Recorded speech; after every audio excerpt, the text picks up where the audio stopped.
Karena di dalam prinsip hukum yang diatur dalam hukum acara itu caranya seperti ini, melampaui tidak boleh, kalau mengurangi juga tidak boleh. Caranya yang diatur seperti itu.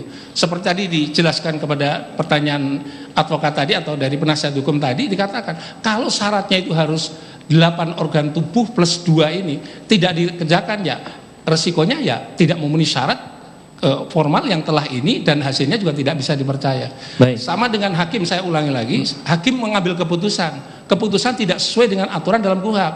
Ya keputusannya harus dinyatakan dia tidak benar dan itu harus diralat atau sekarang saya minta ahli coba bandingkan dengan pasal 197 tentang putusan pengadilan.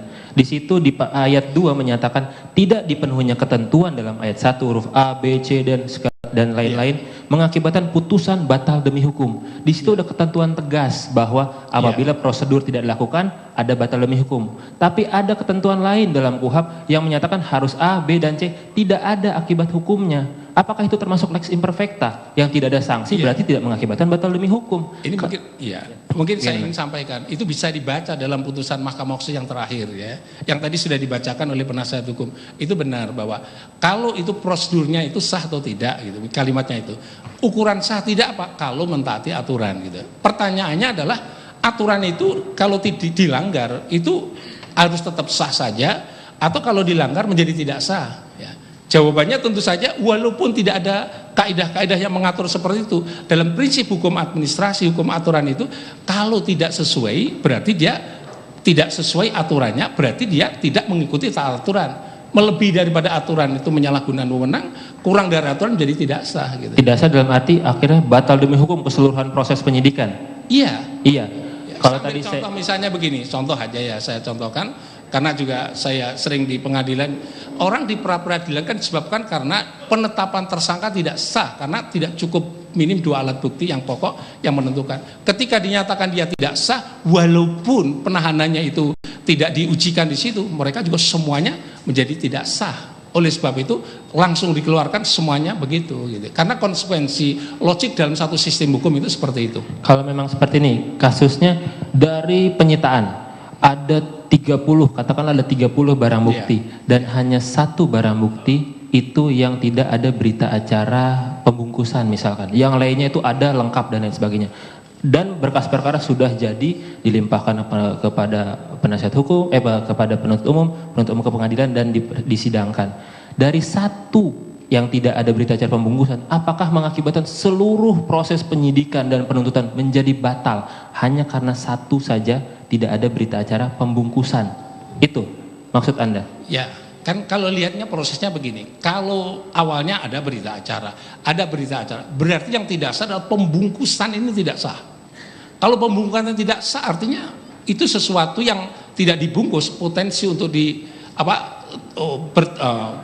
kalau tidak dibungkus sesuai dengan aturan, itu artinya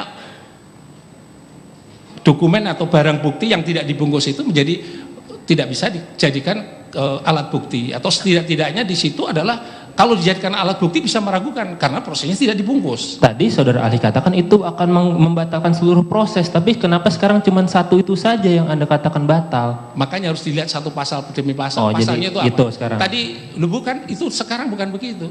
Lihat uruntutannya. Kalau tahanan jaksa, penetapan seorang terdakwa atau menjadi tersangka batal, semuanya batal karena memang itu menjadi cantolan dasar. Contohnya jangan dilarikan ke sana. Saya hanya berita acara pembungkusan. Majelis hakim, saya mohon supaya gantian berbicara begitu. Kalau bertanya saya jawab, jangan dipenggal. Coba, ya supaya tenang. Penonton tenang ya, tidak perlu berkomentar. Ya, supaya komunikasinya yang bagus ya. Ya, silakan. Saya ingin jelaskan begini. Dalam sistem pembuktian itu kan ada cantolan dasar gitu. Kalau awalnya tadi contoh misalnya seseorang jadikan tersangka tidak sah, berarti semuanya adalah menjadi tidak sah, batal gitu ya. Tapi kalau ini dalam barang bukti ngambilnya tidak sah, mau dibungkus rapi sekalipun tetap isinya adalah tidak sah gitu ya. Tapi kalau ngambilnya semuanya tidak sah, yang dibungkus itu ternyata terakhir yang dibungkus ternyata tidak ada berita acara pembungkusan, berarti bagian akhir ini menjadi sesuatu yang diragukan originalitasnya kan. Hanya yang terakhir saja jadinya maksudnya. hanya jangan pertanyaan dijebak begitu supaya enak begitu. Ya. Kan tadi sudah saya Ya, jelas. kalau penonton tidak bisa tenang, saya skor untuk dikeluarkan penonton ya. Karena jadi kacau peradilan ini, ya. Silakan. Jadi ya, saya ingin jelaskan begini. Kalau orang itu misalnya saja penahanan tidak sah, kan berlaku penahanannya. Hanya berlaku penahanannya, tidak penetapan tersangka tidak sah dan sebagainya. Karena dilokalisir hanya penahanannya. Kalau penyitaannya tidak sah, penyitaannya yang diuji, penyitaannya tidak sah. Tapi kalau terdakwa, semuanya menjadi batal semuanya. Nah, persoalannya yang ditanya di pembungkusnya. Kalau dari awal sah, sebut saja ada berita acara, terakhir ternyata tidak ada berita acara. Yang terakhir pembungkusannya itu menjadi alat bukti diragukan originalitasnya. Baik, saya lanjutkan saja pertanyaan lain ya. Mengenai tadi Anda sempat membahas mengenai perkap. Peraturan Kapolri itu dalam tata urutan perundang-undangan masuk di bagian mana? Jadi itu peraturan ya, makanya dikatakan peraturan itu mengikat pada semuanya dan susunannya dalam konteks ini dalam rangka untuk melaksanakan KUHP. Sehingga KUHP ketika masuk kepada proses penegakan hukum oleh penyidik, maka itulah aturan yang disebut sebagai aturan pelaksanaan daripada KUHP, bagaimana menggunakan atau bagaimana penyidik polisi menggunakan wewenangnya dalam konteks penegakan hukum pidana ya. Sehingga dengan demikian aturan pelaksanaan itu menjadi kata kunci atau istilah bahasanya menjadi kata kunci dalam rangka untuk menggunakan wewenang dalam proses penyidikan. Iya, maksud saya itu kan ada nih undang-undang hierarki tentang perundang-undangan. Perkap itu masuk di mana? Bagian mana perkap itu dari kan tata urutan ada di dalam perundang-undangan? peraturan dari pejabat yang punya wewenang untuk itu. Ya, itu di bawah undang-undang kah posisinya? Ya, seperti ahli jelaskan tadi itu melaksanakan undang-undang. Iya, berarti di bawah undang-undang ya? Iya. Baik, kalau memang seperti itu, sifatnya petunjuk teknis bukan? Ya, termasuk tadi sudah dikatakan ada syarat formil, syarat teknis kan itu. Syarat teknis. Dalam perkap itu sendiri yang Anda tadi sempat singgung, ada sanksi tidak bahwa kalau memang tidak dilakukan itu menjadi batal demi hukum? Nah, ahli jelaskan balik lagi, kalau kita belajar, maka ahli pidana itu saya harus belajar hukum administrasi juga. Dalam hukum administrasi itu bukan semuanya mesti harus ada ketentuan sanksi administrasi. Karena administrasi mengatur kewenangan. Kalau kewenangan tidak sesuai dengan hukum administrasi, maka penggunaan wewenang itu salah. Gitu ya. Bagaimana menetapkan salah? Maka ini sudah bagus, peraturan Kapolri ini dipakai untuk dalam proses pendidikan ada prosedur yang dia taati ya. Apa artinya prosedur yang mereka taati? Ya, instrumen-instrumen teknis itulah harus ditaati dalam konteks ini. Karena kewenangan melakukan penyidikan tanpa dengan aturan teknis yang dibuat seperti perkap Kapolri itu akan terjadi namanya kesewenang-wenangan interpretasi dan tidak ada parameter untuk menguji penggunaan wewenang itu seperti apa. Nah, ketika penyidikan itu dilakukan berdasarkan undang-undang KUHP dan juga kewenangan undang-undang kepolisian, maka bagaimana menggunakan wewenang? Nah, masuklah di situ namanya adalah peraturan Kapolri ya. Apa bedanya dengan peraturan Kapolri dengan misalnya Juknis dan sebagainya? Kalau menurut ahli, peraturan Kapolri itu mengatur tentang bagaimana menggunakan wewenang penyidik dalam proses penyidikan. Dengan tadi ahli sudah jelaskan, ini penggunaan wewenang, jadi tidak boleh sewenang-wenang. Ini maksudnya apa? Melindungi rakyat Indonesia atau siapapun mereka yang dijadikan tersangka. Kalau dia melindungi siapapun jadi tersangka atau orang yang berhadapan dengan proses pembuktian seperti itu, maka ukurannya untuk dikatakan unprocedural atau dia tidak prosedur itu mudah. Tapi kalau misalnya tidak ada aturan, maka untuk menggugat seseorang itu menjadi, untuk menetapkan ini sah atau tidak juga menjadi tidak bisa. Nah, itulah maka ada peraturan Kapolri. Baik, saya paham maksudnya ahli bahwa harus dilihat secara keseluruhan. Tapi pertanyaan saya sederhana, apakah di perkap ataupun di KUHP itu ada satu pasal yang bisa membatalkan apabila memang tidak dilakukan ketentuan-ketentuan dimaksud? Itu saja, apakah ada satu pasal? Ya. Saya balik bertanya juga, dalam hukum administrasi tidak semuanya. Sebentar dulu, jangan dijebak pertanyaan dengan pertanyaan ya dan tidak. Karena dalam hukum administrasi memang tidak harus semuanya ada sanksi yang seperti itu.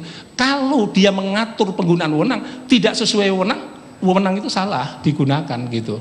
Jadi ini sanksinya apa? Nah, dalam hukum administrasi kewenangan yang diberikan itulah, cara-cara itulah yang diatur gitu ya. Jadi diatur walaupun tidak ada langsung direct akibatnya terus dikenakan sanksi begini-begini, memang tidak ada. Tapi tidak ada. Dalam hukum administrasi, dalam penggunaan wewenang harus menggunakan itu. Tanpa menggunakan itu namanya prosedur yang melawan hukum ya. Tadi Mahkamah Konstitusi sudah membuat sesuatu yang bagus sekali untuk perkembangan hukum Indonesia. Walaupun tidak ada di dalam konteks itu, tapi kemudian dimasukkan di dalamnya itu. Kalau perolehannya secara melawan hukum, tidak menjadi kekuatan, tidak menjadi alat bukti yang sah. Ya, ini menurut saya begitu dicari pasalnya barangkali juga nggak ada gitu. Tapi karena itu adalah dicari hukum pasalnya. administrasi, susunannya memang seperti itu. Demikian keterangan ahli. Baik, saudara ahli, saya ingin mengilustrasikan sesuatu. Dalam suatu kasus itu pasti ada selalu dalam persidangan akan ada selalu dua sisi, di sisi penuntut umum dan di sisi penasihat hukum dengan argumentasi masing-masing.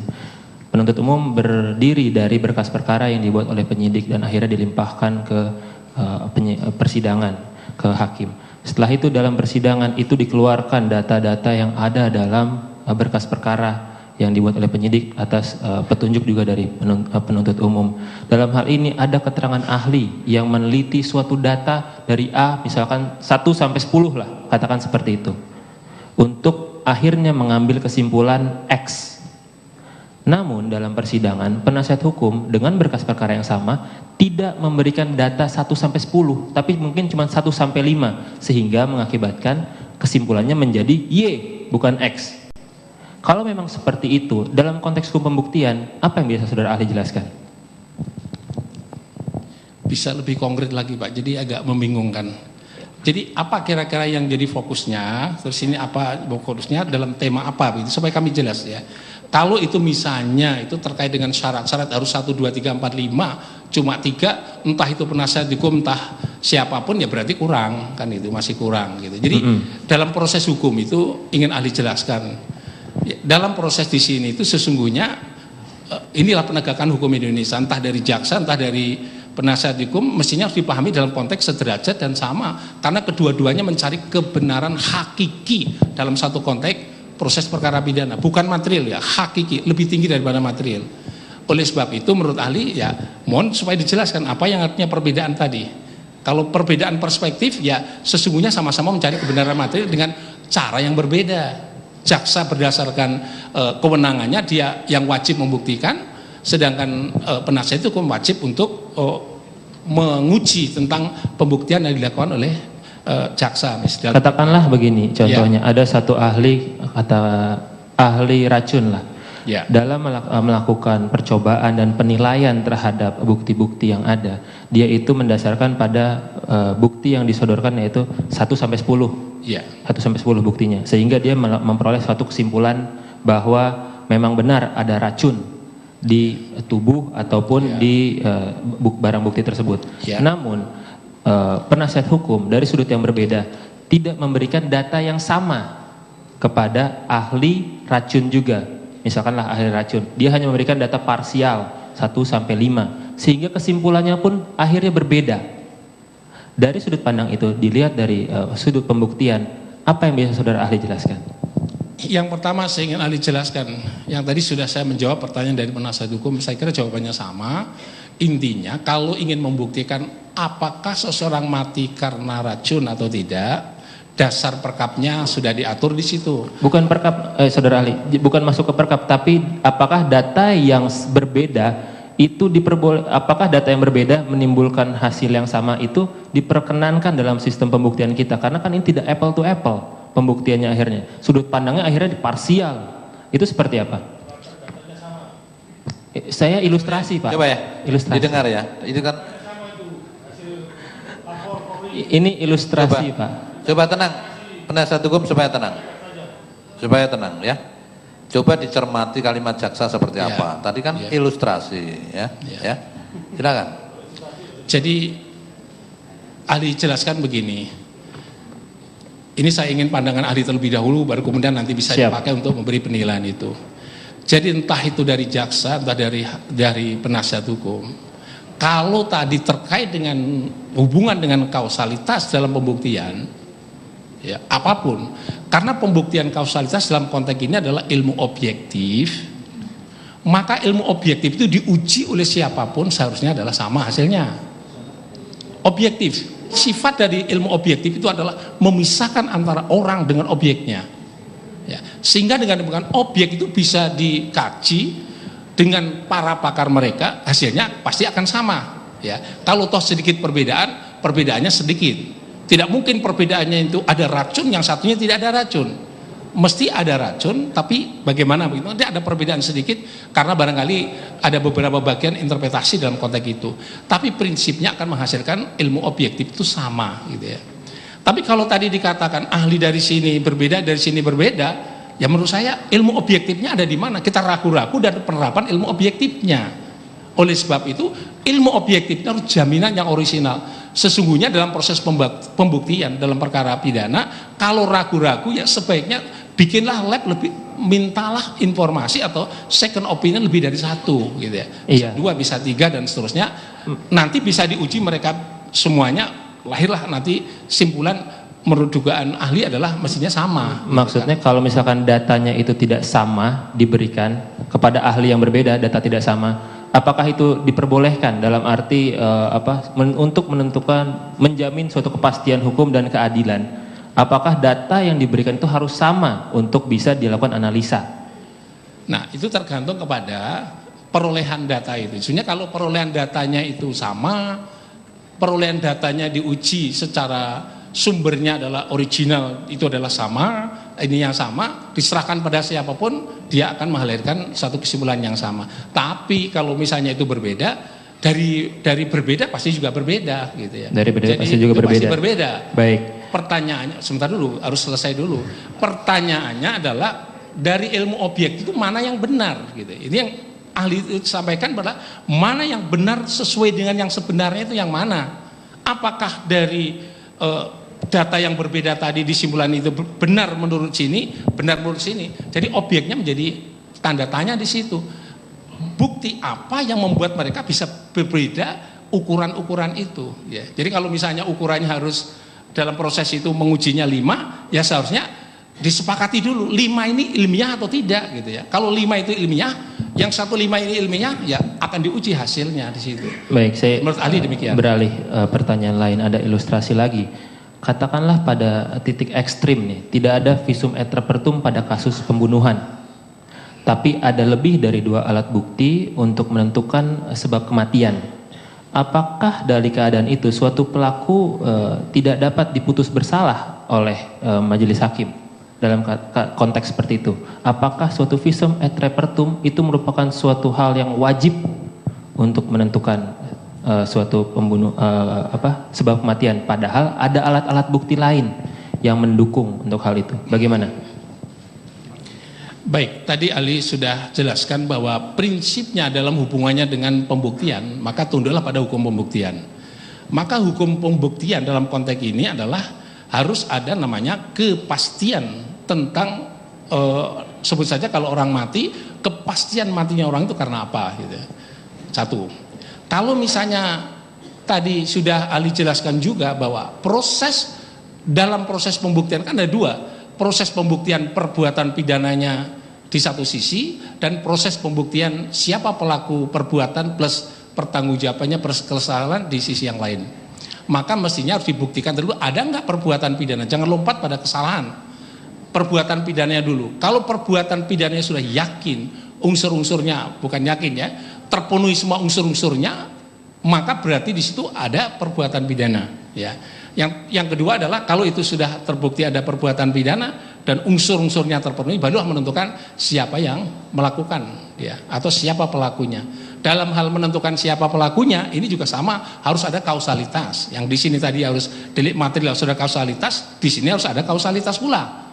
Kausalitas yang kedua di sini adalah kausalitas, ada nggak korelasi sebagai penyebab antara kelakuan orang dengan akibat matinya orang lain, gitu ya. Ini harus ada kausalitas, ya. Barulah kemudian menentukan pertanggungjawaban pidananya. Kalau memang terbukti ada kausalitas dan matinya orang itu semata-mata karena perbuatan si pelaku, dan karena perbuatan pelaku adalah sebagai musabab matinya orang, ini namanya kausalitas, ya. Sehingga seseorang itu dapat dimintai pertanggungjawaban terhadap perbuatannya. Asasnya adalah siapa yang berbuat maka dia yang bertanggung jawab. Nah, pertanyaannya berapa bukti yang dilakukan untuk perbuatan pidana? Kalau menurut ahli, sebelum sampai di ruang sidang pengadilan ini seharusnya seluruh unsur harus dibuktikan, gitu. Sebelum orang ditetapkan tersangka mesti harus diuji bahwa seseorang itu memang sebagai pelaku tindak pidana. Maaf, Saudara ahli, pertanyaannya sederhana, apakah memang dibutuhkan visum et repertum juga padahal ada 2 alat bukti lain atau lebih dari 2 alat bukti yang menyatakan si pelaku adalah si X dan memang sebab kematian adalah misalkan tusukan pisau. Apakah visum et repertum menjadi sesuatu yang harus ada dalam suatu berkas perkara untuk pembuktian, padahal 2 alat bukti sudah mencukupi sebagaimana pasal 183 KUHP? Ya, tadi ahli sudah jelaskan sesungguhnya alat bukti itu yang dimaksud 2 alat bukti dan seterusnya itu harus yang primer, ya. Primer itu menjadi penting. Istilah bahasa primer itu adalah menentukan dalam satu kasus tertentu dan setiap kasus adalah berbeda-beda, alat bukti primernya itu berbeda-beda, ya. Jadi kalau alat buktinya berbeda-beda itu artinya tidak bisa digeneralisir, ya. Tadi seperti tadi dikatakan, apakah visum et repertum cukup? Itu perbuatan apa dulu, ya? Kalau perbuatannya adalah pembunuhan disebabkan karena racun, ada. Bukan racun, jangan ke racun dulu, maksudnya ada pembunuhan saja. Visum et repertum. Pembunuhan itu alatnya apa? Kan kausalitas harus ada, gitu lah. Kalau pakai pisau, ya pisau, gitu ya. Pisaunya itu pisau, kalau orang mati karena pembunuhan nanti ada standar lain yang mungkin di dalam perkap itu juga diatur, standar lain membuktikan orang mati karena pembunuhan bagaimana, gitu. Mungkin maka standar itulah yang menurut ahli untuk visum et repertum diperlukan, gitu ya. Saya ulang lagi, visum et repertum diperlukan walaupun dengan pisau sekalipun, walaupun dengan tembakan sekalipun tetap harus ada ini.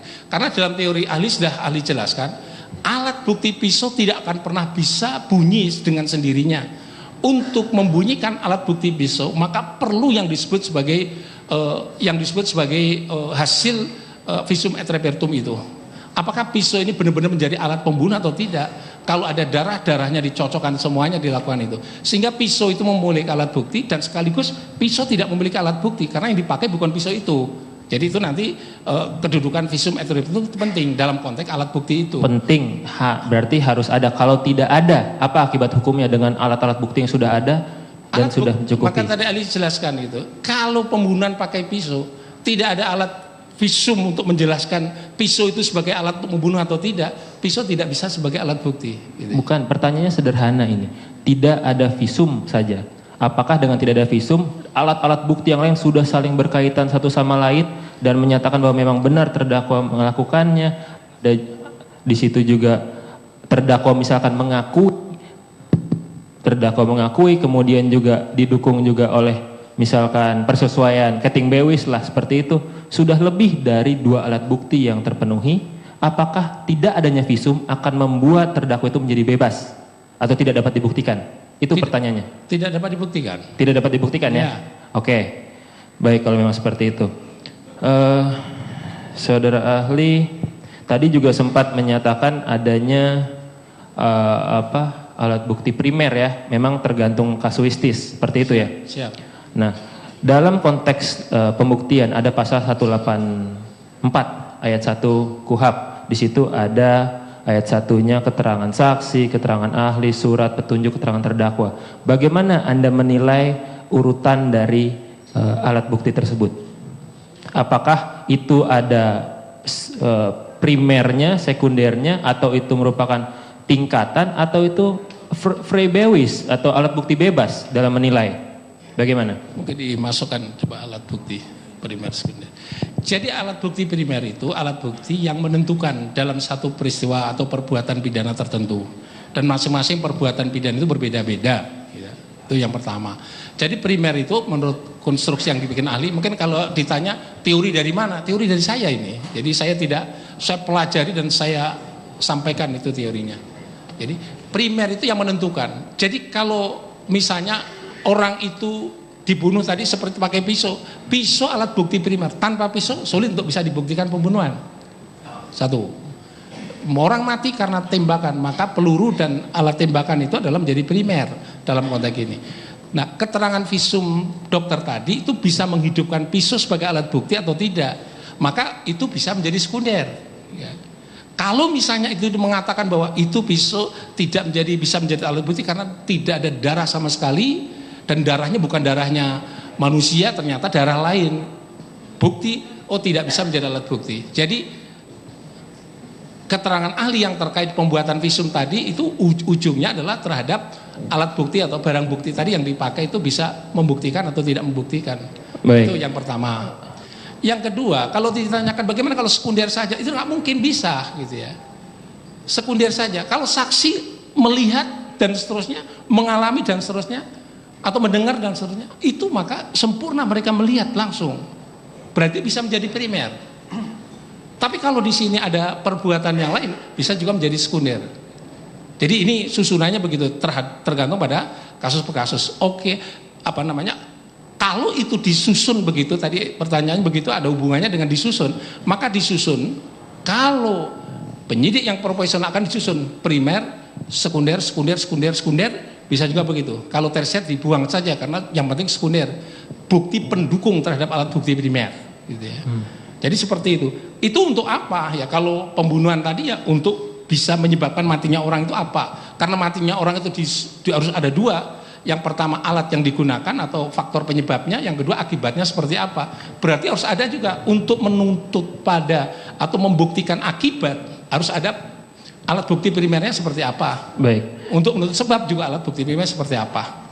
Dan satu lagi, semuanya harus didukung dengan bukti sekunder. Bukti sekunder, baik. Sehubungan dengan bukti sekunder itu, posisi Keting Bewis di mana? Bukti berantai. Tidak ada direct evidence. Direct evidence itu pemahaman saya dari posisi primer, sekunder, tersier itu masuk ke primer ya. Direct evidence, saksi mata, bukan seperti itu. Ya, maksudnya pemahaman saya adalah direct evidence itu masuk ke primer. Apabila dalam satu kasus tidak ada direct evidence, tapi di situ ada circumstantial evidence, di situ juga Keting Bewis pasal 185 ayat 4. Di situ juga ada keterangan-keterangan ahli yang saling berkaitan. Disiplin ilmu keterangan ahlinya berbeda-beda. Namun itu berkaitan antara satu dengan yang lain yang menunjuk pada satu perbuatan. Apakah itu, bagaimana nilainya dari sudut hukum pidana? Kalau itu delik material itu tidak bisa, begitu saja itu nggak bisa gitu lah. Jadi oleh sebab itu ada teorinya kan penjelasannya begini. Ada kejadian, ada orang berbuat, ada orang mati. Tiba-tiba tidak bisa serta-merta dimasukkan begitu saja gitu. Misalnya begini. Ini maaf ya, saya pernah memberi keterangan kepolisian di daerah Jawa Tengah juga sama begitu. Apakah orang tiba-tiba ketemu di hotel adalah sebagai orang telah berbuat zina? Oh tidak bisa, itu hanya, apakah itu sebagai bukti petunjuk? Juga tidak bisa, karena bahkan orang berada dalam satu tempat tertentu juga nggak bisa dipakai untuk alat bukti itu. Alat buktinya apa? Ya harus langsung bisa dibuktikan bagaimana dia melakukan hubungan-hubungan tertentu. Jadi maksud Anda adalah harus selalu ada saksi mata untuk suatu peristiwa pidana, untuk membuktikannya. Saya kira saya tidak bicara saksi mata, Pak. Bukti primer ini apakah saksi mata termasuk ke dalam bukti primer? Jadi saya ulangi lagi, saya tidak pernah saksi mata ya. Iya, yang saya jelaskan itu alat bukti primer. Gitu. Ya. Itu tanpa dengan saksi mata juga nggak menjadi masalah. Tapi alat bukti primer. Saksi mata termasuk ke dalam alat bukti primer tidak? Pertanyaan seperti itu. Ya, saksi matanya apa? Kalau saksi matanya orang membunuh pakai pisau, dia itu sekunder. Gitu ya. Yang primernya apa? Primernya pisau tadi. Bukti pisau itu? Iya. Primernya? Iya. Kalau misalkan pisau itu tidak terbukti, tidak ditemukan, misalkan setelah dia membunuh, dihilangkan, dibuang ke sungai, tidak ketemu, ya. Dengan tidak ada bukti primer pisau, padahal saksi-saksi sudah melihat semuanya, dibunuhnya di tengah Monas misalkan, lagi orang kerumunan, tidak bisa membuktikan orang itu bersalah. Seperti itu maksud Anda? Saya ingatkan ini, saya bersalah itu urusan nanti ya, itu urusan bersalah itu baik, urusan tidak bisakah memenuhi unsur pasal pembunuhan? Saya ubah kalau kalimatnya. itu misalnya kan itu satu ya, tadi saya katakan primer alat pisau. Jenazah adalah bukti primer. Ya. Jenazah adalah alat bukti, barang bukti primer. Dia akan bisa berbicara. Siapa yang membicarakan jenazah itu adalah ahli. Gitu ya. Maka ahli akan berbicara dari jenazah ini dan jenazah ini. Masih ada satu lagi di sini. Kalau misalnya dia pelakunya, ada saksi, barulah kemudian saksi nanti menghubungkan. Itu pun diperlukan dukungan bukti yang lain. Misalnya ada nggak dia semacam bercak-bercak darah di dalamnya dan seterusnya. Sehingga proses pembuktian tadi menurut ahli adalah kalau misalnya itu ada jenazah begitu, ada primer, tersier. Tadi proses pembunuhannya misalnya ada primer, ada pisau. Ada orang dia melihat pakai pisau, itu sekundernya, gitu ya. Tapi kalau sekunder, bagus, semakin kuat di dalam satu konteks ini. Demikian menurut ahli. Oke. Tadi kembali Anda sempat menyinggung visum. Di sini ada pendapat Mahkamah Agung RI. Dalam kejahatan yang mengakibatkan matinya orang lain, apabila visum et repertum dokter, apakah itu harus ada? Di sini ada jawaban. Kalau dengan dua alat bukti yang sah, hakim sudah memperoleh keyakinan bahwa kejahatan itu benar-benar terjadi dan terdakwalah yang bersalah melakukannya, maka visum et repertum tidak diperlukan lagi. Bagaimana sudut pandang Anda dari pandangan Mahkamah Agung ini? Jadi begini, itu kan biasanya kejahatan-kejahatan yang mudah dibuktikan. Misalnya ada bom mematikan orang, memang nggak perlu visum satu persatu, kan nggak perlu, gitu. Tapi kalau ada satu hubungan kejahatan yang masih diragukan, apa ya terus kemudian disimpulkan bahwa dia adalah pelakunya? Sebentar dulu, harus ada korelasi sebab akibat tadi, gitu ya. Saya ulang lagi, harus lihat konteksnya, gitu ya. Kalau misalnya orang itu diragukan apakah dia pelakunya atau bukan, ternyata dia tidak bisa dibuktikan tanpa dengan visum, sebentar dulu, visum harus dicari dulu orang itu mati karena apa, gitu. Satu, ya. Kalau mati karena apa itu tidak bisa disimpulkan, berarti orang tidak perlu dimintai pertanggungjawaban, gitu ya. Baik. Tapi kalau orang disimpulkan mati karena terus sebut saja itu karena tindakan pisau, jadi ada kemungkinan ada orang yang menggerakkan pisau untuk itu, gitu ya. Baik, Saudara Ali, saya ganti pertanyaan sekarang. Tadi Anda sempat juga mengatakan menjelaskan putusan MK yang Undang-Undang ITE ya, nomor 20 itu tahun 2016 itu. Dan dikaitkan juga dengan tadi ada sempat bukti elektronik ya, rekaman video. Seperti itu. Boleh saya tanya, itu rekaman putusan MK itu tahun berapa? Tanggal berapa?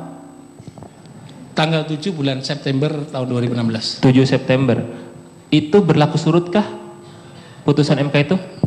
Putusan MK memang tidak berlaku surut. Tidak berlaku surut. Kalau memang tidak berlaku surut, keadaan katakanlah ada kekeliruan atau kealpaan dalam proses penyidikan, misalkan tidak ada berita acara pembungkusan lah, katakan seperti itu. Sebelum adanya putusan berita acara pembungkusan, masalah rekaman video yang harus dilakukan oleh penyidik ataupun penuntut umum seperti itu, dan dilakukan bukan oleh mereka sebelum putusan Mahkamah Konstitusi, apakah itu menjadi salah? Salah Pak, karena apa? Karena tunduknya pada perkap, bukan undang-undang Mahkamah Konstitusi. Bukan, yang masalah itu suatu rekaman video itu harus tadi bilang harus izin dulu kepada penyidik. Yang tadi kan bilang CCTV juga harus izin dulu kepada penyidik. Itu di rumah saya ada CCTV, masa saya harus izin dulu? Di tiap restoran besar di Indonesia ada CCTV, itu harus izin dulu, maksudnya seperti itu. Apakah keadaan-keadaan yang sebelum terjadinya putusan Mahkamah Konstitusi juga terikat oleh putusan Mahkamah Konstitusi? Jadi begini, Mahkamah Konstitusi kan sama dengan undang-undang ya. Undang-undang itu maka putusan mahkamah dimuat dalam lembaga negara. Maka kalau putusan mahkamah yang berlakunya itu pada tanggal 7 diumumkan itu tanggal 7 September tahun 2016, itu artinya berlaku pada tanggal 7 September 16. Itu artinya berikutnya berlaku. Loh, lantas bagaimana kalau proses-proses sebelumnya? Selagi belum ada putusan mahkamah, termasuk juga putusan dari majelis hakim atau pengadilan, maka itu berlaku, gitu. Siap. Proses berikutnya itu berlaku. Baik, nah, terhadap pertanyaannya tadi, tidak ada prosedur sini, prosedurnya itu tetap tunduk pada perkap ya. Maka kalau dikatakan prosedurnya tidak sah, itu lantas bagaimana? Nah, prosedur tidak sah salah satu instrumennya adalah perkap. Iya, Saudara Ahli. Ya, kalau apa maknanya di dalam informasi elektronik dan rekaman tadi, itu ada di dalam putusan mahkamah, gitu. Kembali lagi tadi pemahaman yang ahli jelaskan mengenai putusan Mahkamah Konstitusi itu adalah semua rekaman itu harus ada izin dari pihak kepolisian baru boleh merekam. Seperti itu pemahamannya. Jadi begini, dalam putusan mahkamah itu dikatakan begini ya, informasi dan dokumen elektronik menjadi alat bukti ya apabila itu dilakukan dalam kerangka penegakan hukum dan atas permintaan aparat penegak hukum. Singkatnya begitu. Jadi artinya apa? Artinya orang yang merekam dan seterusnya itu prinsipnya tidak boleh. Satu. Yang kedua adalah itu tidak bisa menjadi alat bukti kalau rekaman itu tidak dilakukan atas permintaan atau dalam rangka penegakan hukum atas permintaan aparat penegak hukum. Itu sebelum dia melakukan perekaman, harus izin dulu maksudnya? Ataukah setelah merekam tiba-tiba ada kejadian, penyidik atau polisi harus minta izin terlebih dahulu? Seperti apa? Kalau itu kan ditunjukkan di situ sebagaimana dimaksud pasal 31 ayat 3. Pasal 30 ayat 3 itu intinya perbuatan nyadap itu tidak boleh. Intinya penyadap itu tidak boleh kecuali dilakukan dalam rangka penegakan hukum atas permintaan dan seterusnya. Ya. Sadap itu nggak boleh. Nah, dalam konteks ini maknanya pasal 5 diperluas, bukan hanya sadap tapi termasuk informasi dan dokumen elektronik. Itu yang membuat saya kaget juga. Tapi kami harus hormat kepada putusan, gitu ya.